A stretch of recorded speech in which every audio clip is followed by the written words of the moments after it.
milik momal ka mana? Diudag-udag lain milik mah lain bae. Sanajan teh diudag aya milik mah milik, tapi tetep orang kudu salat lah. Hayu salat jeung aing sia moal rebon nu di laut geus aya tulisanana nujang urang ka jenting di timur tengah kudu datang ka urang. Teri nu di lautan Cina geus aya tulisanana di huluna bakal di dahar ku urang kudu datang ka jeung kumaha carana bae. Yes, ya kudu boga keyakinan aing ngaji pan unggal minggu ka Cilongok.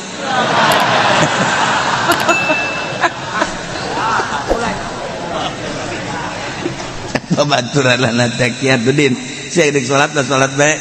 Geus aing mah deuk heula bae ieu mah lamun teh mah jadi 12 juta. Atuh sia mah atung jatuh milu ngeutu mah los. Tas blang aing mah los. Sapira duit 1 juta. Tapi aing ieu ninggalkeun berjamaah sabaraha ganjaranna. Leg-leg ku sia 2 juta los.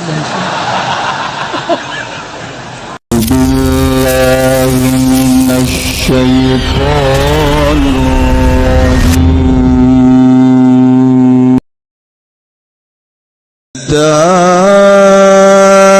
التائبون العابدون الحامدون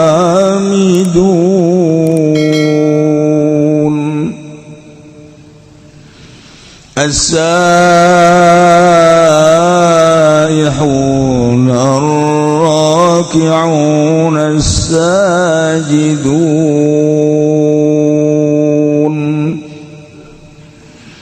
الآمرون بالمعروف والناهون عن المنكر والحافظون لحدود الله وبشر المؤمنين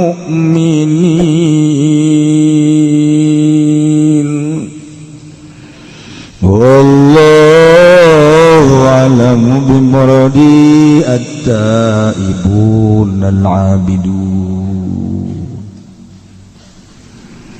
Nyaritakeun jelema mukmin anu bakal dibere surga ku Gusti Allah teh aya 8 rupa. Nomor kahijina at-taibuna mu'minun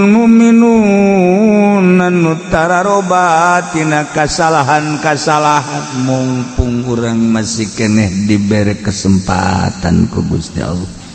Ulah sok adigung-adiguna urang take tobat ka Gusti Allah. Nu paling hebat jam 3 peuting paling hebat. Setengah 3 hudang mandi wudu salat Allahu Akbar 2 rakaat langsung diuk merenung kesalahan-kesalahan. Geus pokona mah bisa dirasakeun lamun urang jam 3 merenung kesalahan-kesalahan. Sapoe, 2 poe, 3 poe, 4 dicoba. Tobat ka Gusti Allah dengan renungan-renungan peuting. Leles. Karena hati orang teh leuleus teu aya we panas-panas, teu aya tenang. At-taibu. Nomor kaduana al-abidun anu aribadah kabeh. Masyaallah. Ibadat ibaratun anil itsan bi fa'lin musyirin bi ta'zimillahi ta'ala ala aqsal wujuhi fi ta'zim. Pelaksanaan ngagawean hiji ibadah ka Gusti Allah, ngagungkeun ka Gusti Allah, ngagungkeunana nu pohara pisan. Ya Allah, ya'nihumul ladzina abadullaha fis sarai wa dharra jelema anu nyembah ka Allah dina keur sehat keur gering ibadah ka Allah keur sugih keur susah berang jeung peuting qaumun akhadhu min abdanihim fi lailihim wa naharihim berang jeung peutingna teh ibadah we ka Gusti Allah dina hate teh boga pikiran kieu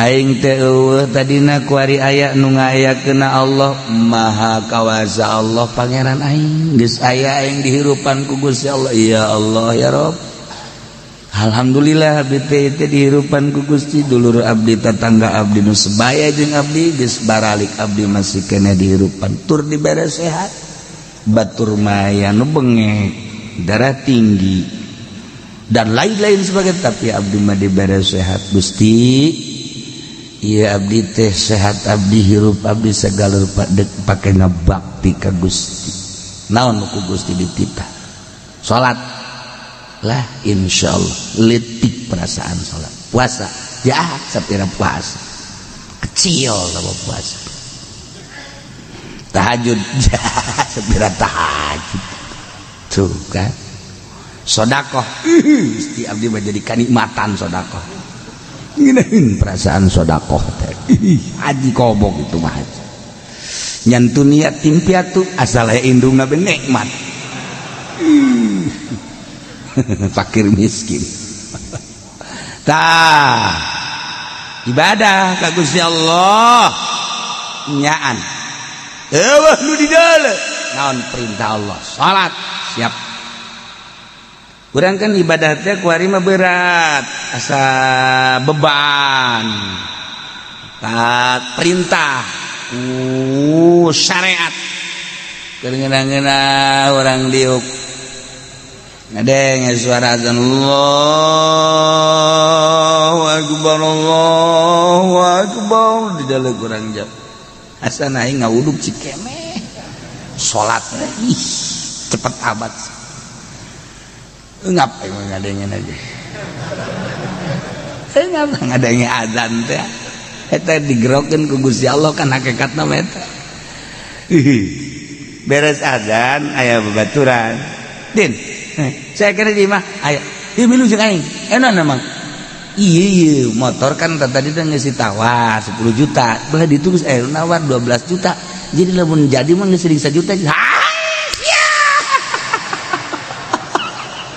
eta masjid teu kadeleletik masjid teu kadeule sakitu buat enak teh diliwatan bae teu kadeule padahal azan teh Allahu akbar 2 juta anu kadeule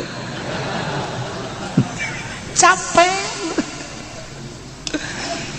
ibadah ka Gusti Allah mangkat din sia kana di mah emang enak motor kieu teh kan ngawar 10 juta dibelah itu geus aya nawar 12 juta jadi lamun jadi urang sing 1 juta milik moal ka mana tetep urang salat heula diudag-udag ge lain milik mah lain bae sanajan teh diudag aya milik mah milik tapi tetep urang kudu salat lah ayo salat jeung aing sia moal rebon nu di laut geus aya tulisanana nujang urang ka jenting di timur tengah kudu datang ka urang teri nu di lautan Cina geus aya tulisanana di huluna bakal di dahar ku urang kudu datang ka jeung kumaha carana bae ge yes ya kudu boga kayakinan aing ngaji panunggal minggu ka Cilongok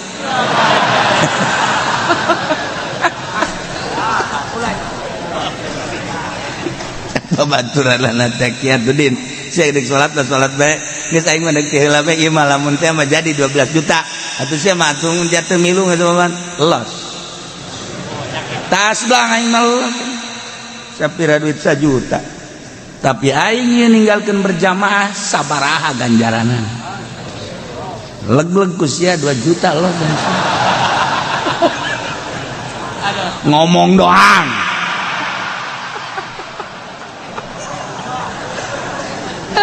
hese ya Allah udah kabengbat bae ke dunia kabengbat bae ya Allah ya Rabb.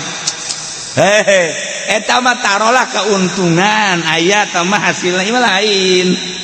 Allahu akbar Allahu akbar Allahu akbar Allahu akbar. Jago. Siap-siap jangan dekat masjid. Jool bae baturna. Waalaikumsalam. Kawana? Ente nah yang kapanggih bae jeung Secle bae di kopi. Aju aing teu mau rokok kebeneran atuh pangmeulikeun heula dibeurekeun aing plak eta pan uplek tah ngarokok ngopi ngarokok deureus rokona tinyana mah pun ti urang keneh aju terus bae salat geus ka mana bae tah eta kan rugi jasa coba lamun hebat bae kieu ente mah kopi ieu ieu kieu gampang orang ngopi gampang ngarokok tapi orang salat teh lah berjamaah. Ya tuh sholat panjang ini waktu nanti bisa. Aing mah ieu lamun teu berjamaah ngageter hirup.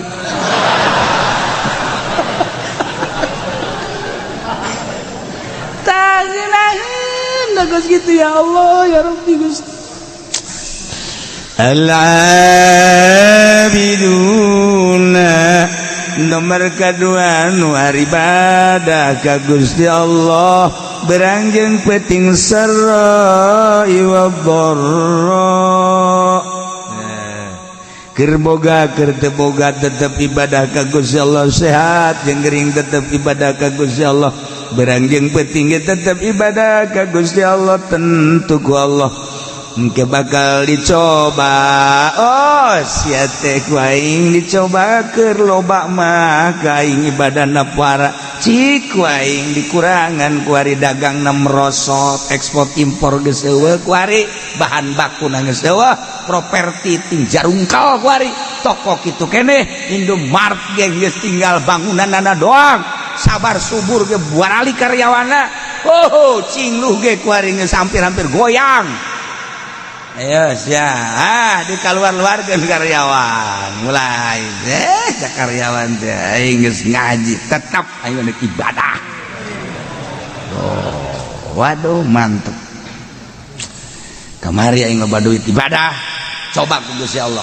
Tak jadi bere kokocoran duit.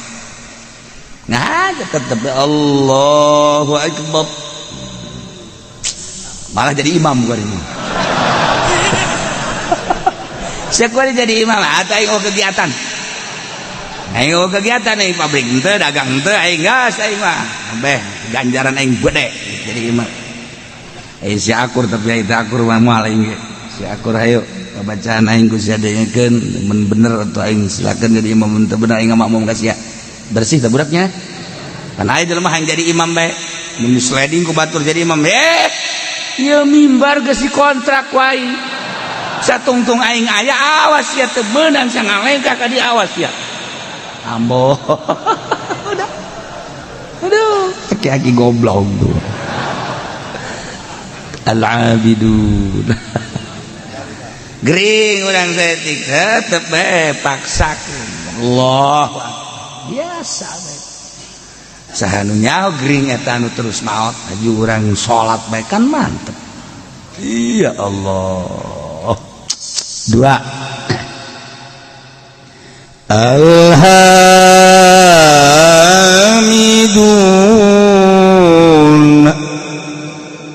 anu mararuji kabeh ka Allah ala kulli hal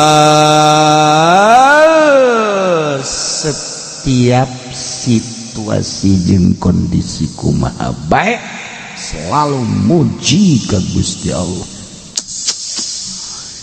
Jelema anu muji ka Gusti Allah dek teu muji kumaha atuh dek teu muji kumaha sebenarnya mah ka Gusti Allah urang teh eueuh kaya nang Allah ya Allah ya Rabb alhamdulillah diayakeun geus aya di hirupan Gusti alhamdulillah abdi teh diurus ku Gusti sanggeus diurus urang sehat alhamdulillah dibere sehat geus sehat tepan karasa kuari dahareun nu amis karasa amis nu asin karasa asin pahit karasa pahit peuheur karasa peuheur eta kan ngaranna sehat bukos kitu teh Gusti alhamdulillah alhamdulillah peting karasa peting berang karasa berang pan kadang-kadang jelema teh sehat bah berang teu karasa berang peting teu karasa peting teh sehat garana ieu mah sehat alhamdulillah muji ka Allah ya Allah ya Rabb ketika orang dibere gering sales mah masih muji alhamdulillah lah sapira sales mah batur mah lumpuh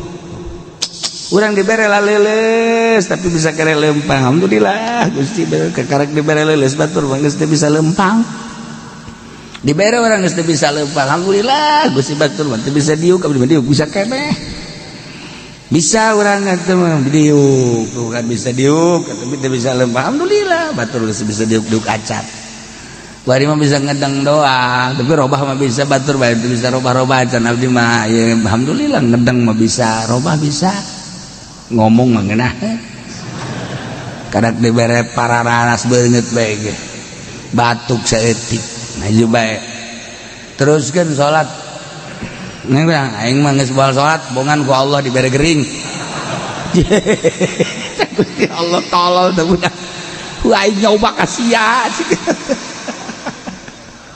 muji terus ka Gusti Allah alhamdulillah لأن الله أخبر عن أهل الجنة بأنهم يحمدون الله تعالى sebab Allah ngabejaan ka urang kabehan tentang ahli surga bahwa ahli surga teh maruji selalu ka Gusti Allah dina Al-Qur'an dijelaskan wa akhiru da'wahum anil hamdulillahi rabbil alamin selalu maca alhamdulillahi rabbil alamin wa akhiru da'wahum tung undanganana ucapanana ahli surga alhamdulillahi rabbil alamin takkan jeung nabi kana nabi idza ataahu al-amru yasru qala alhamdulillahilladzi bi ni'matihi tatimmu shalihat idza ataahu al-amru bi kurhi qala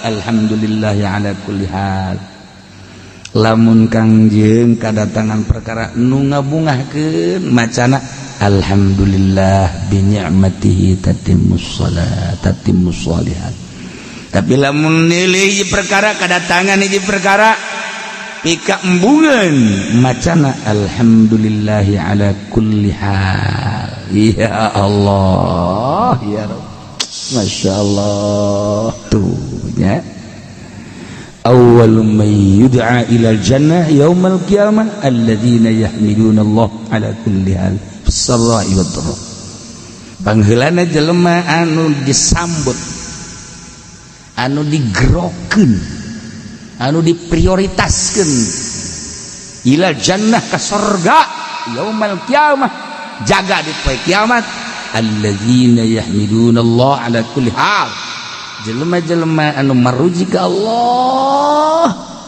tina setiap tingkah bisarra wad-dharra kabeh ge atunan Allah tinggal muji bae geus ka Gusti Allah mun hayang pangheulana digerokeun ka surga geus bae urang selalu bersyukur muji ka Gusti Allah dengan bahasa alhamdulillahirabbil alamin sok biasakeun ti kuari hiji at-taibun dua al-abidun tilu al-hamidun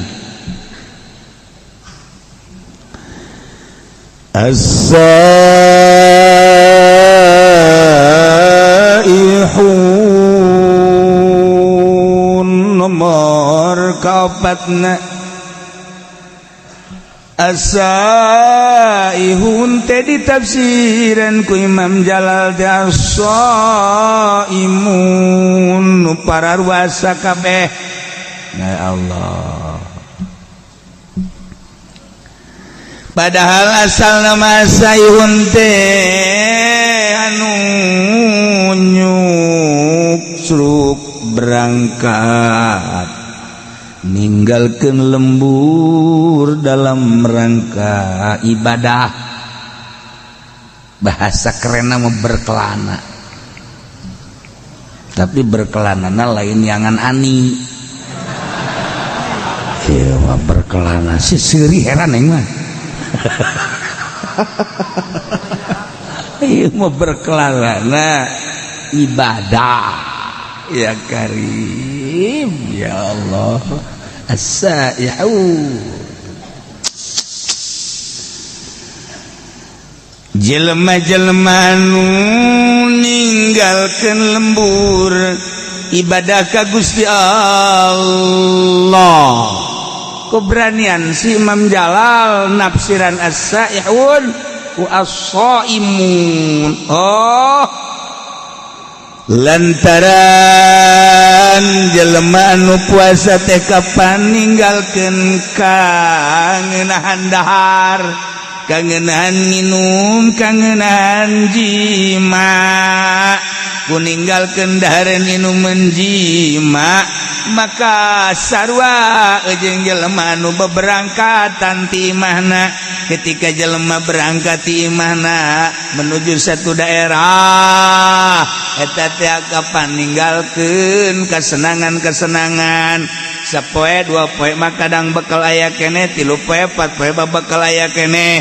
Tapi kabelah ditu malah zadalah geus bekal. Ketika geus bekal nyana tawakkaltu 'alallah. Na eta saihun nu puasa ge kan kitu, sanajan teu ngomong ka Gusti Allah sarua jeung kieu Gusti, abdi teh ieu teh dibere sehat ku Gusti, tapi abdi ayeuna erek ninggalkeun heula dahar, ninggalkeun heula nginum, ninggalkeun heula pamajikan jiba moal, lantaran abdi teh ieu teh rek berangkat ka Gusti, ieu mah hayang menang ridho Gusti. Padahal madahar halal, minum halal, jima halal, tapi abdi hayang ngadeketkeun diri melalui pepegatan ala kadar datang ka magrib. Ai geus magrib mah abdi ge eta mah qada. Daharna ge eta mah nu biasa sapiring jadi 3 piring. Ai siana naonan goblok cek Allah. Ai ini pepegatan ulah rosa teh gatu magribna. Hampura bae Gusti mah. Tah eta kan pepegatan tagarana saihun. Jadi itu majaz lah cek ahli bayan mah teh saihun. Wow gede ganjaran anak puas Senin, Kemis atau Rajab ya saihun sepuguh Ramadan sorga. Ya Allah ya. Sakitu ge dibejaan komo mun teu bejaan engke sia mah nyedekeun ka aing di akhirat, nyedekeun begitu ku malaikat ditimbang balu puasa Rajaban bongan ki uci teu ngabejaan mana tak ki ucina tolol sia aing ke di akhirat di demo ku sia aing kitu mah geus ngabejaan aing datang aya naon sia jojoakan aya naon nah teu dibejaan teu dibejaan naon puasa Rajab ulang ngirung atuh sia ngomongna saya ulang ngiru ngomong nah itu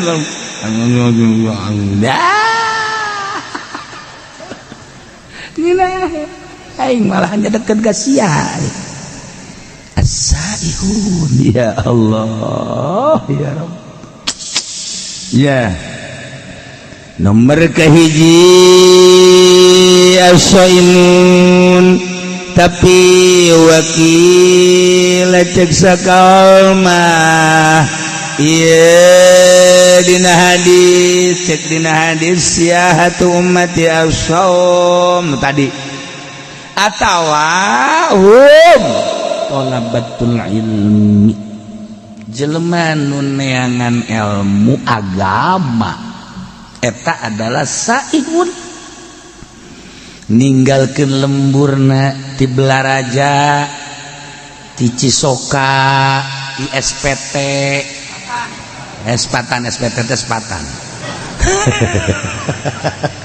di Bogor ya dikurokeun suka taneuh suka bumi maksudna pan digelag-lagasna ninggalkeun lembur ngaji neangan ilmu Allah saihun sorga. Ya teker cerita masih kene saprovinsi urang lewat Jawa Tengah Jawa Timur makin jauh makin gede ganjaran. Wah cenah urang mah wang kamisro wah habis di jero cangro kacang di jero sukro suuk di jero babari comro oncom urang Sunda mah babari nyin ngaran teh babari cilok aci dicolok cireng aci digoreng ya babari jasa jasa waduh nyin ngaran sadaek-daek bae ha aya deui basreng baso digoreng semacam disebut jauh tinggalin zaman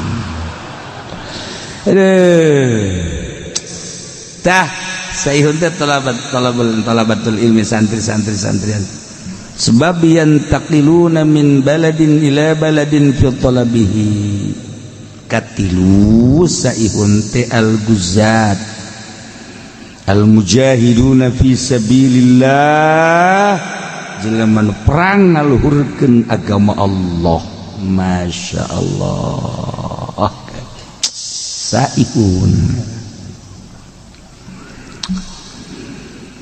Kangjeng Nabi idzam tana minal ukli wal syurbi wal wiqai wasada ala nafsi abwaba syahawatin fatahat alaihi abwabul hikmah wa tajallat lahu anwaru alimil alamil jalal saihun teh jelema-jelema anu pararuasa ninggalkeun dahar nginum jima hayang menang ridho Allah berarti jadi pepegatan jeung kalazatan dunia di mana-mana jelema nahan dahar nahan minum nahar jima jeung nahan jima jeung pemajikanana nutup lawang syahwat Kangjeng Nabi eta teh bakal infatahat salaya babul hikmah bakal kabuka lawang-lawang hikmah wa tajallat lahu anwaru alamil jalal bakal cahaya alam jalal mentak Kangjeng Nabi leuletikana kieu bae heula man akhlasa lillah arba'ina sobahan zaharat yanabi'ul hikmah min qalbihi ala lisan saha jelema anu ngamurnikeun ngaikhlaskeun ngabersihkeun tina dahar nginum jeung jima puasa 40 poe bae bakal zaharat yanabi'ul hikmah lahirlah sumran-sumran hikmah timbul tidak kolbukna bakal kana lisan engke lisanna bakal dibimbing ku Gusti Allah sebab kolbukna bersih 40 poe ulah dahar ulah nginum ulah jima jeung pemajikan 40 poe 40 peuting paeh bisa lain hajulah sakaligut peutingna saetik bae berang tapak ngaran tapak ya Allah ya Rabbi abdi teh teurik belajar tapak we dina bulan Rajab teh di pepegatan heula jeung sangu jeung nginum jeung jima peutingna ala kadar be urang teh lobakeun tafakur ka Gusti Allah tadarruk ka Gusti 40 poe coba ge ieu cak Kangjeng Nabi man akhlasa lillah arba'ina sobahan 40 poe bersihan zaharat yanabi'ul hikmah bakal lahir sumran-sumran berhikmah geus omongan urang teh anu tatadina ku pamajikan tilok didenge ku arima didenge tatadina pan pamajikan ka batur mah daek kadang kana kasalaki mah tilok asal-asal ki ngomong mah ngajebian deh salon deh kitu benak pan urangnya ha coba ge 40 poe urang tapak beuh pamajikan ge ujianana nampe di urang coba Kak ngomong sih Kak abdi asana rindu masyaallah eta bersihan 40 poe saihun ngaran masyaallah jadi kana lamun geus berhikmah min qalbihi ala lisani atuh payasiru minas saihina fi alami jalalillah al muntaqilam muntakirina min maqamin ila maqamin wa min darjatin ila darjatin jadi kana kasub kana ngalalakon fi alamir ruhaniyah mindahkeun alam jasad ka alam ruhani atuh kudu ditapaan ieu lah ngaranna saihun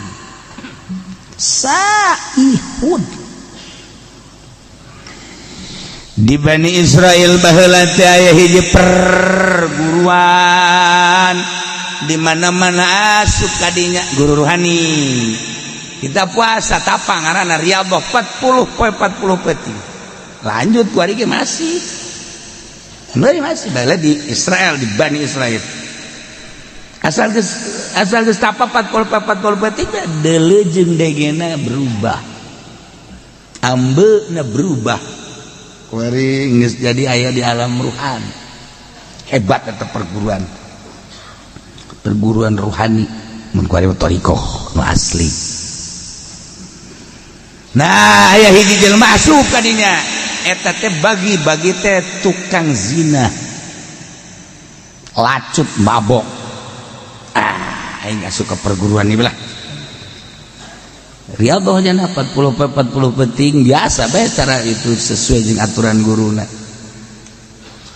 baturna lah lulus nya mah henteu batur lulus nya mah henteu dedeuleun batur geus beda dedengean geus beda perasaan geus beda nyana mata teu bae ngabaged laporan ka guruna cenah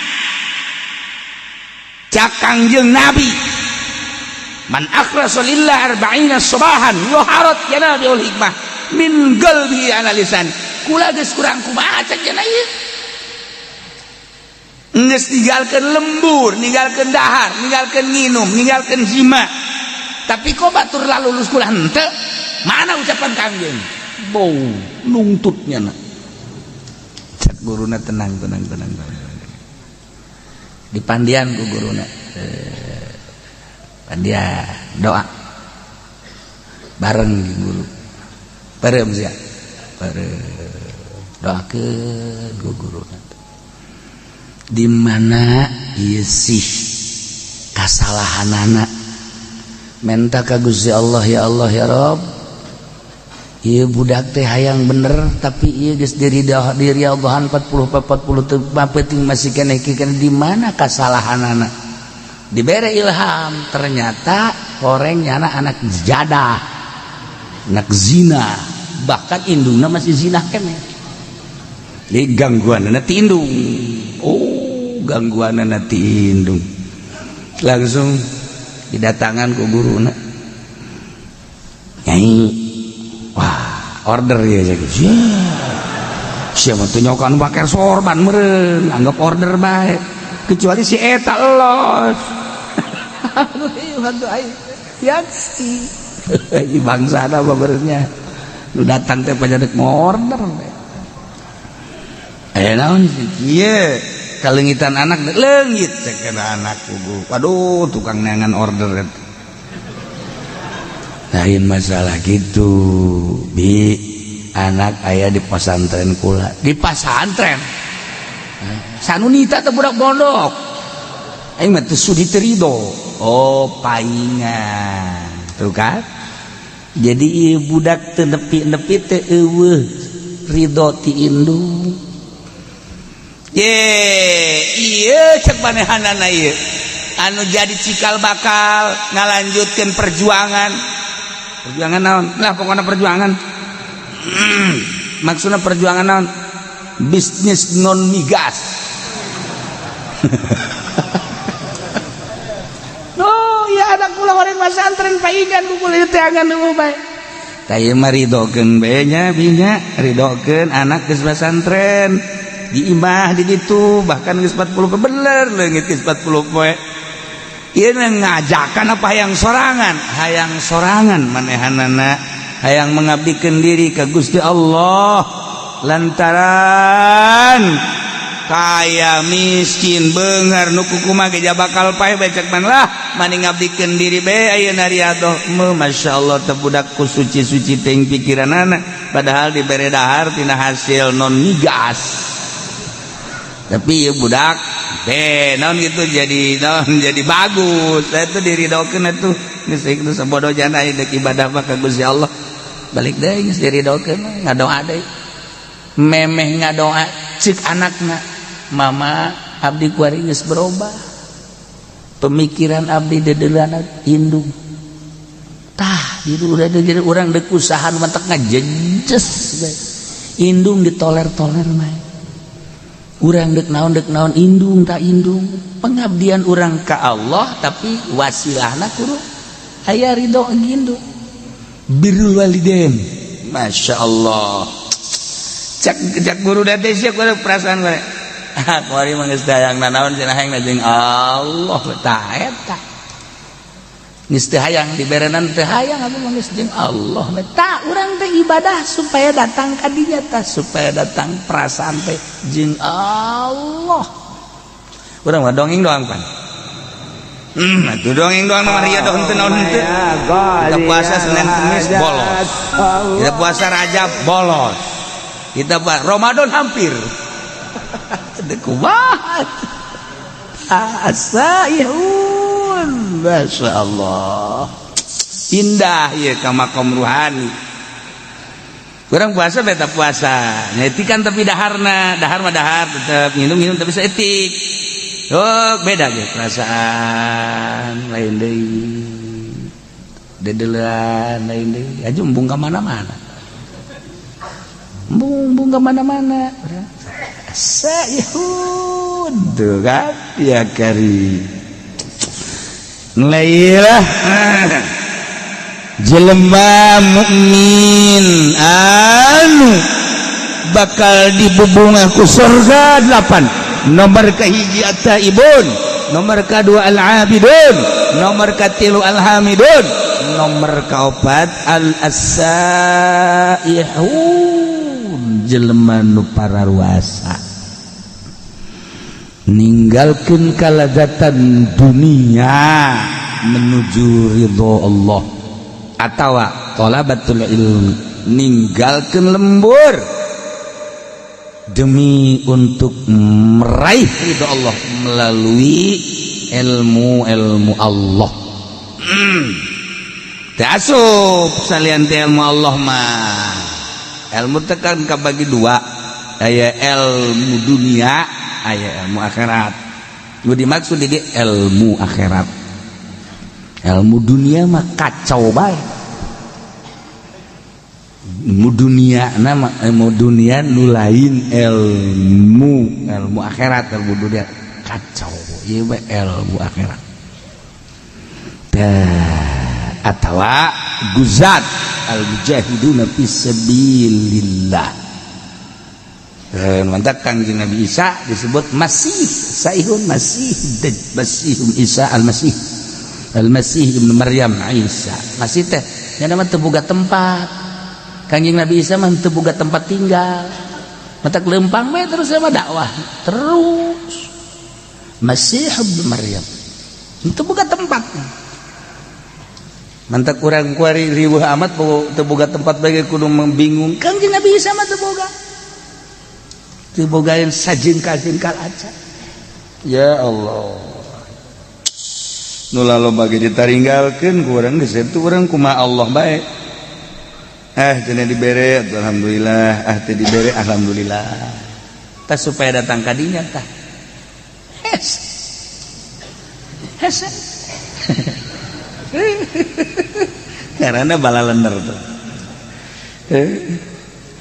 budak jasana aing mah teu pernah ngawakafkeun eta ka masjid kok pajar wakaf bae ieu tuh bapak kolot wakaf atuh kunaon teu bebeja ka aing teh bapak kolot jigo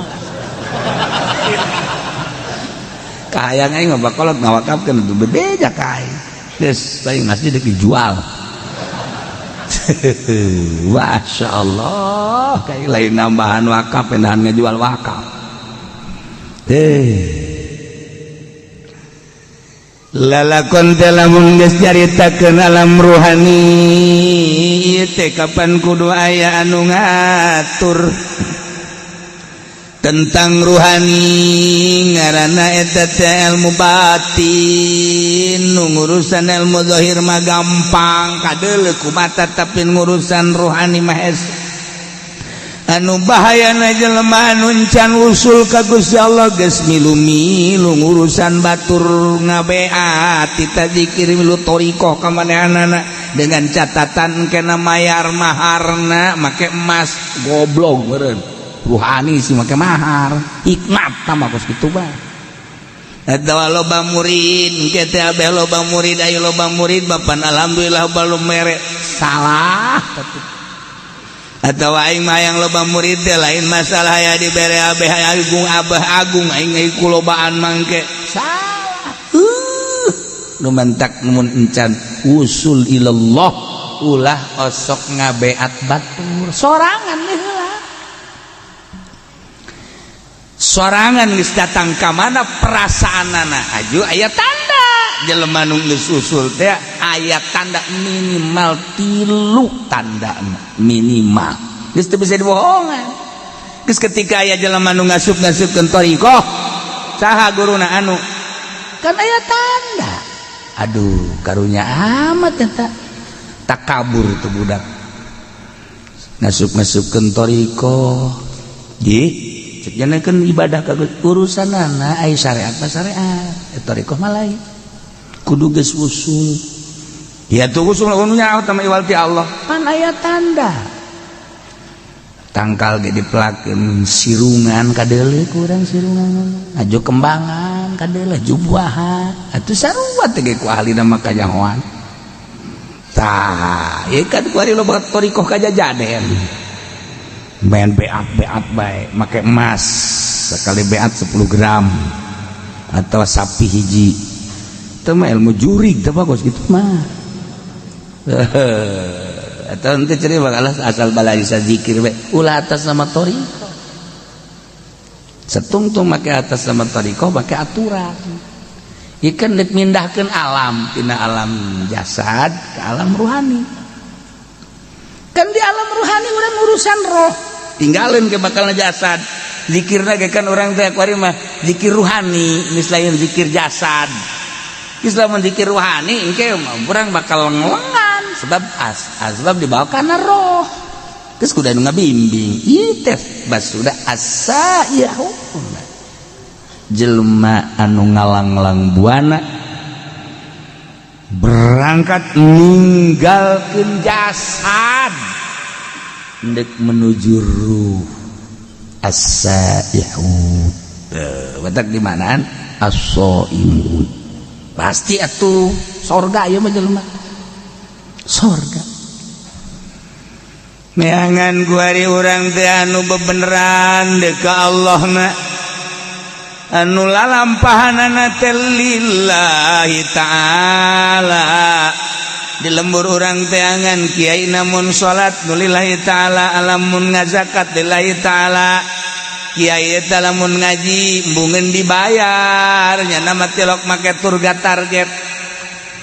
Lamun make turga target eta mah lain kiai nu kitu mah ngaranna ronggeng. Mun aya kiai make target tu kos kitu ngaranna ronggeng kiai hijikeun jeung sinden Karawang. Saihun mah lain kitu lillahi ta'ala. Oh, sasalaman ipis teu kudu usahana mah lillahi ta'ala ditarima ge paling 10.000. Barang mun kandal mah teu kudu. Ente ulah ente. Aduh. La ilaha saihud ya. Eueuh di urang perkumpulan halqah. Riungan thariqah eueuh. kuduna makan aya babacaan khusus tujuan khusus nu ngabimbing khusus cara asabu supah geus ulah hayang nanaon geus abe ulah kabita neuleuh motor teu kabita neuleuh mobil teu kabita neuleuh jabatan makomo hiji we Allah lah cenah kiai ulah kos kitu cenah ngomongna kumaha cenah mun jelema kos kararitu engke ieu sanu ngurus nagara ulah waka ngomong kitu sia teangan aya nu daekeunna goblok ye ulah sok aju ulah ngomong kitu cenah kiai beusi jelema kararitu kabeh ulah waka ngomong kos kitu aya nu endegna je digantung ceuk wae teh sok areng ngomong kitu atuh cenah lain syariat Kangjeng Nabi cenah kos kitu mah kumaha lamun jelema kararitu kabeh ayo saha nu endegna ayo ninggalkeun warung ninggalkeun toko ninggalkeun tani ninggalkeun bisnis ninggalkeun pamajikan ibadah bae ka Gusti Allah haju cek cenah ngomong atuh mun kos kitu kabeh atuh mah ulah waka ngomong kos kitu kabeh sia we endeg moal tembak siapa ini parangsana naon beureuh hese ugu pan Kangjeng Nabi mameme diangkat jadi rasul teh hubiba dibake ka sekolah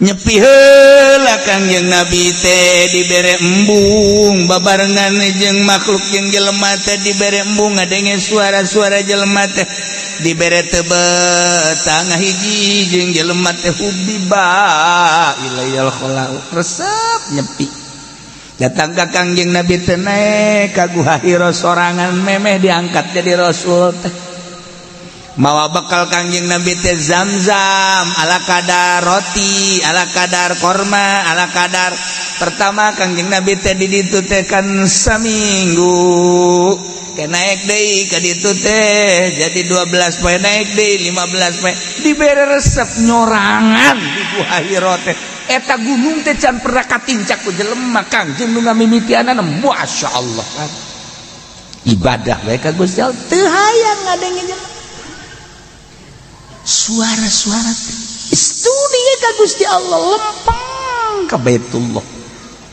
ibadah tahanus ngaranna dibere resep kos kitu nu mah tak wajar lamun malaikat Jibril datang sebab keur nyorangan urang mah kuari can pernah riadoh di pondokna ge di pondok modern boga jaringan organisasi barang datang ka imah dek urusan agama ti mana horeng tai podol sero teu pernah tapa ieu di pondok pesantren Salafiyah bae kuari geus unu tapa komo di SMP lain soreng sanawiyah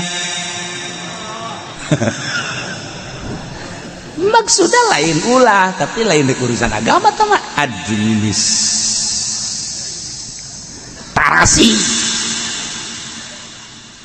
ulah dipotong atuh kiai sekaligus ngomongna ke admini jeung terasi kan jadi beda ubah aing bae tuh aing ngomong tah engkena jadi kada demes kana dunia kada demes engkena kada dunia lah cenah kiai henteu ieu mah dek nyon pondok pesantren modern tapi teu kada demes kana dunia nonggeng aing mana jelemana beungeut tak kos kumaha beungeut tak kos kumaha kiai Salafiyah hese ngariung asal tadi dibere berkat bae haju bae ngahiung ulah sok kasinggung ieu mah dek nyaritakeun ge lain nyinggung hese maksudna hese mantak neangan kiai nu asup ka Golkar lillahi ta'ala mana coba kiai na mana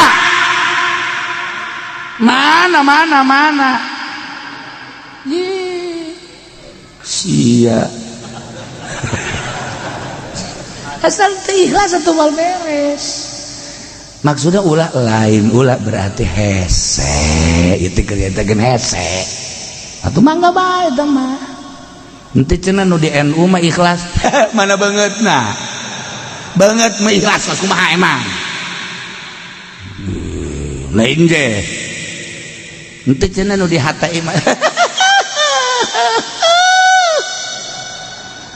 ieu mah dina di huruf dah maksudna kumaha kieu kudu riyadhah heula geus beres hasil riyadhah ket teu hayang kana dunya nafsuna geus bisa dielehkeun hasil riyadhah hiji waridu di deuleu agama mangga dek dicing di NU macang caya dek boga organisasi mangga dek di HTI sakae dek di hurud di Muhammadiyah sabodok geus ikhlas jasa aja ieu mah dek di Golkar bae lantaran ieu mun kiayan mangga asal ular geus kana dunia demi agungna bangsa jeung negara aing dek cicing di Golkar aing dek nyieun yayasan teu hayang aing mah kana dunia ieu mah bener-bener ngadidik atuh mangga tuh kan hasil riyadhah heula engke karasana mahnit jelema lamun geus tersep kana dunia urang hayang deket tapi lamun resep we kana dunia urang embung pokos ka Habib baheula mah urang resep jasa ka Habib teh lantaran teu resep dunia ya sing iki mah mengkonon kan ka kiai deh ka kiai ka guru baheula makan diajeng-ajeng mama sumping kuari mah itu guru datang deui karena ke minggu kamari ku geus datang deui bejakeun aing eueuh kitu geus teu hayang kapake jeung guru goblok ulah disalahkeun habibna ulah disalahkeun kiaina nu disalahkeun kepribadianana cinta dunia ajakan ngaji ku kabehan nongkrong sapeker dulur ayo orang ngararaje teu hareangeun masyarakat kunaon lain deuk ngaji di benak hatina hayang dibere di benak hatina hayang meuli ban setipan pun siang hooh